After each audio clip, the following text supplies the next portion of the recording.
ওম শান্তি। আজি 12 জানুৱাৰী 2025 অব্যক্ত মুৰলীৰ পৰা কাহিনী।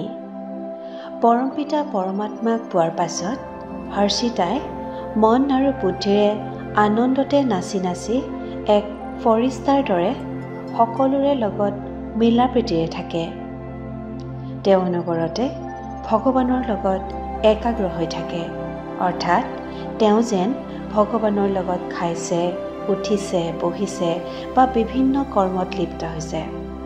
এনে অনুভৱেৰে শক্তিশালী হৈ তেওঁ নিজৰ মন আৰু বুদ্ধিৰ মালিক হ'ব পাৰিছিল। ফলত তেওঁৰ প্ৰতিটো মুহূৰ্ত সুখ, শান্তি আৰু আনন্দেৰে পাৰ হৈ যায়। তেওঁ যাৰ ওচৰত গৈ উপস্থিত হয়, তেওঁৱেই সুখ, শান্তি আৰু আনন্দৰ অনুভৱ কৰে। হৰ্ষিতাৰ এই সুখ, শান্তি আৰু আনন্দৰ অনুভূতি সমগ্ৰ বিশ্বত বিয়পি পৰে। পবিত্ৰতাৰ সংস্কাৰে তেওঁৰ সান্নিধ্যলৈ অহা আন লোকৰ মনত আত্মিক সচেতনতা সহজে বঢ়াই তোলে।